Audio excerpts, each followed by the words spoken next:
Ya, perkenalkan gue Fatah, gue siswa SMA N97 Jakarta, dan pada hari ini gue pengen ngobrol nih tentang tokoh-tokoh integrasi bangsa yang sikap positifnya patut kita tiru sebagai generasi penerus.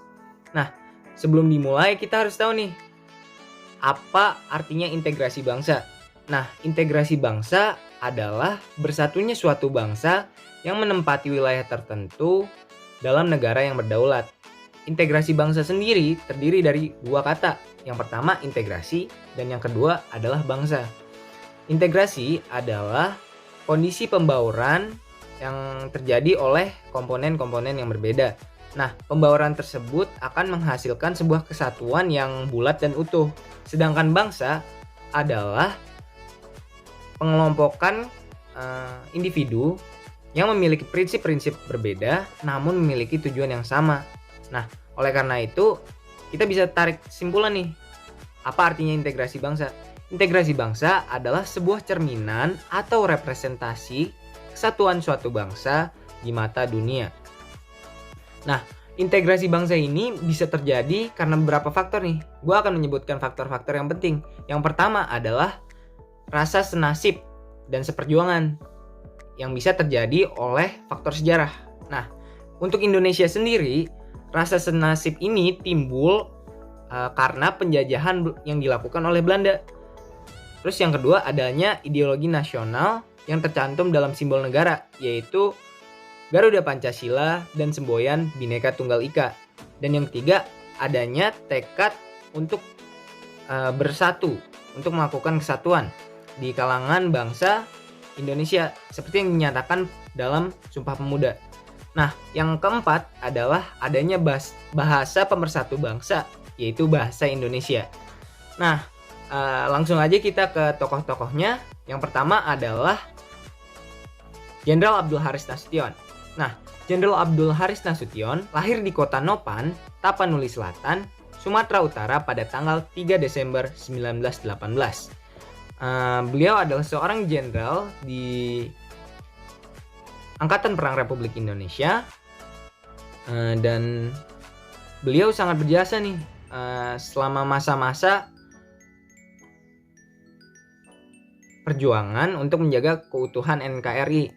Nah, jasa-jasa beliau antara lain adalah Jenderal Nasution menjadi Panglima Regional Divisi Siliwangi yang memelihara keamanan Jawa Barat. Yang kedua adalah Jenderal Abdul Haris Nasution menjadi Wakil Panglima Tentara Keamanan Rakyat yang mengakhiri pemberontakan PKI di Madiun. Dan yang ketiga, Jenderal Abdul Haris Nasution menjadi Komandan Angkatan Darat dan Teritorial Jawa pada masa pemerintahan darurat Republik Indonesia. Jenderal Abdul Haris Nasution meninggal pada tanggal 6 September tahun 2000 di Rumah Sakit Gatot Subroto. Nah, selanjutnya ada tokoh lagi, yaitu Laksamana Madya Yosudarso. Laksamana Madya TNI Yosudarso ini lahir di wilayah Salatiga, Jawa Tengah pada tanggal 23 November 1925. Beliau bergabung dengan Badan Keamanan Rakyat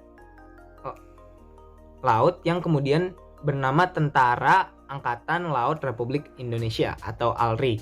Nah, di sini Yosudarso sering mengikuti misi atau operasi militer dalam memadamkan pemberontakan yang terjadi di daerah-daerah ketika itu.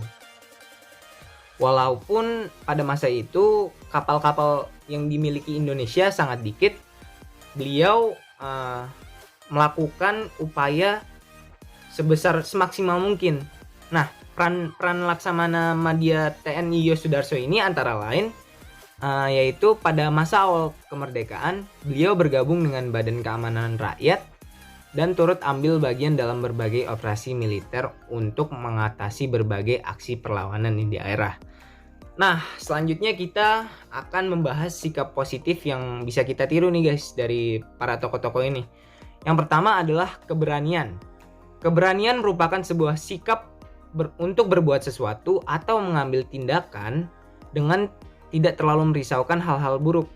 Sikap berani berarti pantang menyerah meski pertama mengalami kegagalan ia akan selalu memikirkan bagaimana kegagalan tersebut tidak terulang untuk yang kesekian kalinya. Nah, beberapa sikap yang menunjukkan keberanian dalam kehidupan sehari-hari antara lain adalah berani melaporkan aksi kejahatan dan KKN pada pihak berwajib. Yang kedua adalah berani untuk tidak mencontek meskipun memiliki peluang untuk mencontek. Yang kedua, sikap positifnya, yaitu sikap rela berkorban.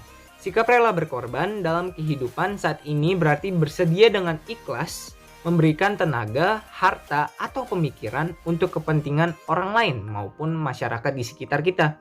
Walaupun dengan berkorban akan menimbulkan kerugian pada diri sendiri, namun dengan senantiasa berkorban demi orang lain, masyarakat, nusa, dan bangsa, berarti kita telah menanamkan jiwa-jiwa kepahlawanan yang juga dimiliki oleh pahlawan-pahlawan kita.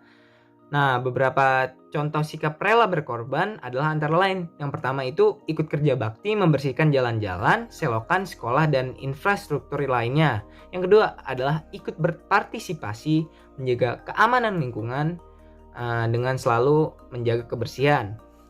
Yang ketiga, menyumbang dana untuk korban bencana alam di daerah-daerah lain.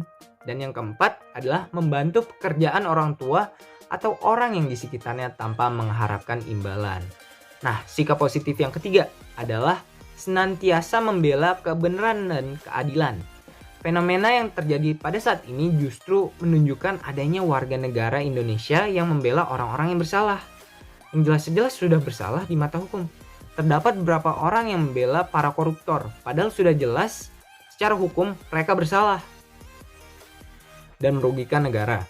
Nah, sikap dan perbuatan kita yang adil dan akan kembali kepada diri kita sendiri di samping menguntungkan orang lain.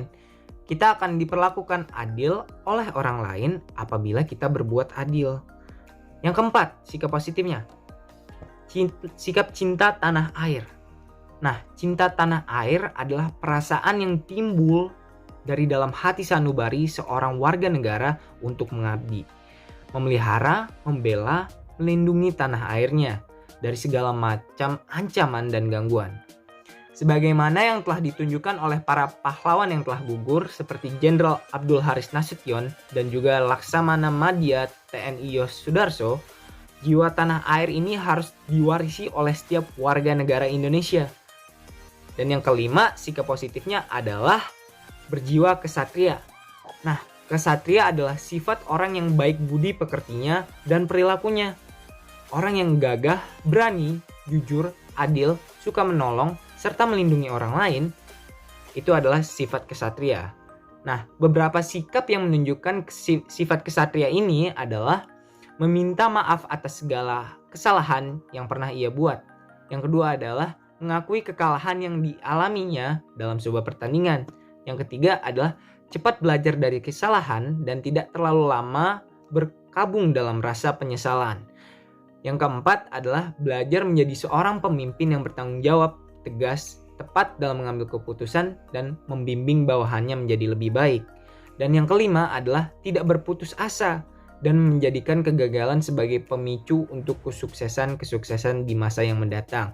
Nah guys, kita kan udah membicarakan sikap-sikap positifnya dan juga tokoh-tokohnya. Nah, gua harap kita semua bisa melakukan sikap-sikap positif yang dicontohkan tokoh-tokoh yang tadi gue bicarakan, agar Indonesia akan lebih tentram, lebih sejahtera, dan juga lebih berjaya di masa depan. Ya, terima kasih. Sekian dari gue.